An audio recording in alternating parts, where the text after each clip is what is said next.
بسم اللہ الرحمن الرحیم۔ السلام علیکم۔ امید ہے آپ تمام دوست خیر و عافیت سے ہوں گے۔ آج میں آپ لوگوں کو ایک ایسے شہر کے بارے میں بتاؤں گا کہ جس نے بہت ہی کم وقت میں پوری دنیا میں سب سے زیادہ ترقی حاصل کی ہے۔ جی ہاں دوستو، اس شہر کا نام ہے دبئی۔ دبئی متحد عرب امارات کا ایک شہر ہے جو 7 امارات میں سے سب سے زیادہ آبادی والا شہر ہے، اور یہ شہر امارات کا دارالحکومت بھی ہے۔ 18ویں صدی میں ایک چھوٹے سے ماہی گیری گاؤں کے طور پر قائم کیا گیا تھا۔ اس شہر نے 21ویں صدی کے اوائل میں سیاحت اور عیش و آرام پر توجہ مرکوز کرتے ہوئے تیزی سے ترقی کی، جس میں دنیا کے دوسرے سب سے زیادہ 5 سٹار ہوٹلز اور دنیا کی بلند ترین عمارت برج خلیفہ ہے، جو 828 میٹر یعنی 2717 فٹ اونچا ہے۔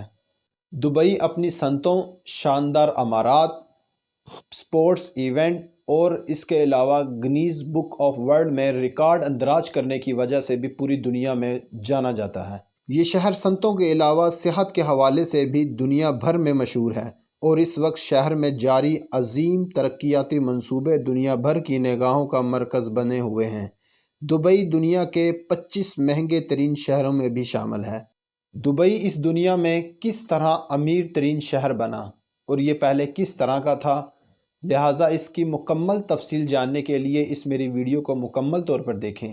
مائی سیلف محمد عدیل شہزاد، اور میں آپ کو علمی سٹائل کی ویڈیوز میں ویلکم کہتا ہوں۔ اگر میرے آپ چینل پہ نئے ہیں تو میرے چینل کو سبسکرائب کر لیں اور ساتھ بیل آئیکن کا بٹن دبائیں تاکہ میری ہر آنے والی ویڈیو کا نوٹیفیکیشن آپ تک پہنچ سکے۔ 1833 میں بنی یاس قبیلے سے تعلق رکھنے والے تقریباً 800 افراد مختوم خاندان کی سربراہی میں خلیج کے دہانے پر آ کر آباد ہوئے۔ خلیج ایک قدرتی بندرگاہ تھی جس کی وجہ سے دبئی جلد ہی ماہی گیری اور سمندری تجارت کا مرکز بن گیا۔ 20ویں صدی کے آغاز تک دبئی ایک کامیاب بندرگاہ بن گیا تھا۔ دور دراز کے تاجر تجارت کی غرض سے آتے تھے۔ 1930 تک دبئی کی آبادی تقریباً 20,000 تھی، جن میں چوتھائی حصہ تارکین وطن لوگوں کا تھا۔ 1950 کے عشرے میں خلیج طے نشین گاد اور کیچڑ سے بھرنا شروع ہو گئی، جو غالباً بحری جہازوں کی بڑھتی ہوئی تعداد میں بندرگاہ کو استعمال کرنے سے ہوا۔ مرحوم حاکم دبئی شیخ رشید بن سعید المکتوم نے خلیج کی اس گزرگاہ کو کھود کر گہرا کرنے کا فیصلہ کیا۔ یہ ایک مہنگا اور دور اندیش منصوبہ تھا۔ اس کارروائی کے نتیجے میں دبئی میں نجی جہازوں کے کنٹرول کی استدعا میں اضافہ ہوا۔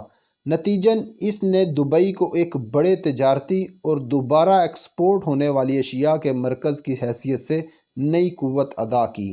1994 میں تیل کی دریافت کے بعد شیخ رشید نے تیل کی آمدنی سے دبئی کے ڈھانچے کو مکمل طور پر تعمیر کرنے کے لیے سوچا۔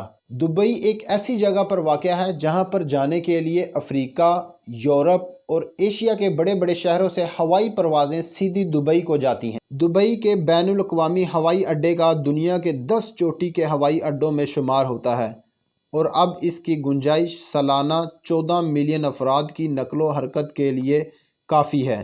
اب اس کی گنجائش کو 70 ملین تک لے کر جانے کا منصوبہ بنایا گیا ہے۔ دبئی ہوائی اڈے کے 2 ٹرمینل ہیں جو ہوائی اڈے کی مخالف سمت میں قائم ہیں۔ وہاں پر کرائے کی گاڑیاں، ہوٹل کی بکنگ اور کرنسی کے تبادلے کی سہولیات بہم پہنچائی جاتی ہیں۔ ڈیوٹی فری شاپس آنے اور جانے دونوں حالوں میں قائم کی گئی ہیں۔ Dubai international air line travel agency کی عمارات میں دبئی میں موجود تمام فضائی کمپنیوں کے دفاتر موجود ہیں۔ دبئی انٹرنیشنل ایئرپورٹ میں ایک نئی پورٹ اور ٹرمینل بلڈنگ تعمیر کی گئی۔ رن وے کی وسعت کے منصوبے کی تکمیل قابل عمل آئی تاکہ ہر قسم کے جہازوں کی نقل و حرکت کو برداشت کر سکے۔ دنیا میں انسانی ہاتھوں سے بنائی گئی سب سے بڑی بندرگاہ جبل علی کے مقام پر تعمیر کی گئی اور بندرگاہ کے گرد فری زون بنایا گیا۔ اب دبئی کی تعمیر کے فارمولے کا انکشاف ہر ایک پر واضح ہونے لگا۔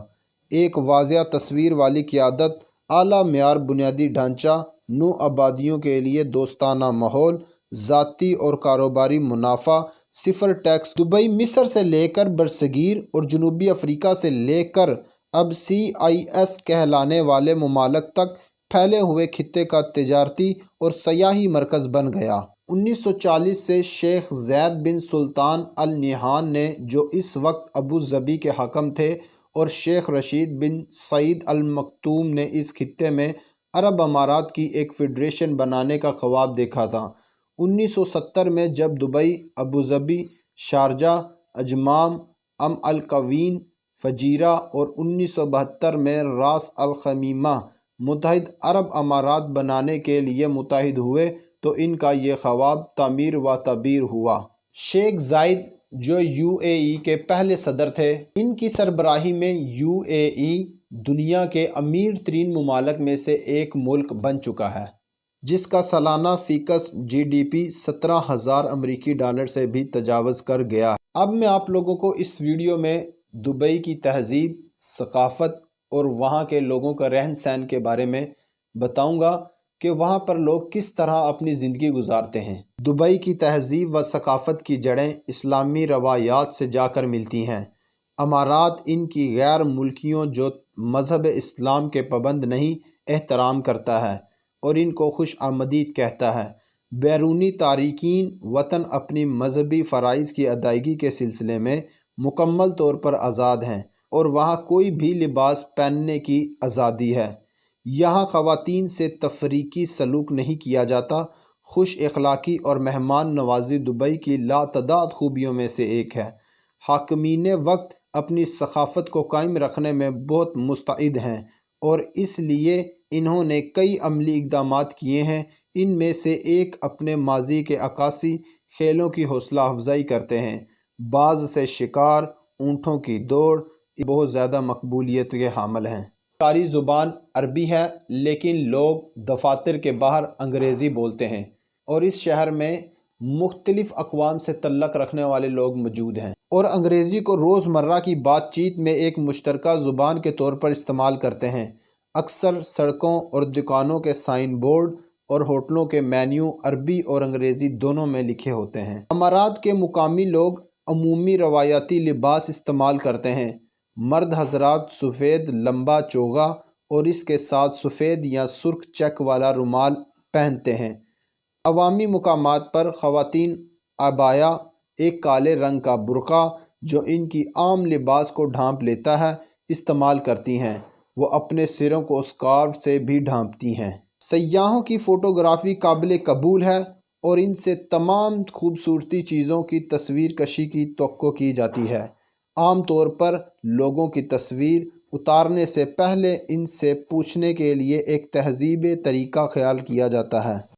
میں آپ لوگوں کو اس بات سے آگاہ کرتا جاؤں کہ دبئی کو مشرقی وسط کا دارالخلافہ کہا جاتا ہے۔ اتنے زیادہ شاپنگ مال اور بازاروں کی موجودگی میں مصنوعات کی ناقابل سبقت قیمت ڈھونڈنے کے لیے اس سے جگہ بہتر اور کوئی نہیں مل سکتی۔ دکاندار اپنی اشیاء کی قیمتیں ایک دوسرے کے مقابلے میں کم کر کے لگاتے ہیں۔ بہت کم درآمد ڈیوٹی اور ٹیکس کے بغیر شاپنگ کی وجہ سے اشیاء سستے داموں دستیاب ہیں۔ سونا، زیورات، اعلیٰ فیشن، الیکٹرانکس، قالین، ہاتھ کی بنی ہوئی اشیاء انتہائی حیرت انگیز کم قیمت پر ملتی ہیں جن کی نظر دنیا میں کہیں بھی اور نہیں۔ دبئی کے بے شمار شاپنگ مراکز ہر قسم کے گاہک کی ضروریات کو پورا کرتے ہیں۔ امید کرتا ہوں کہ میری یہ ویڈیو آپ لوگوں کو بہت زیادہ پسند آئی ہوگی۔ اگلی ویڈیو میں میری اور آپ کی ملاقات ہوگی۔ تب تک کے لیے اللہ تعالیٰ آپ کو اپنی حفظ و ایمان میں رکھے۔ اللہ تعالیٰ آپ کا حامی و ناصر ہو۔ آمین۔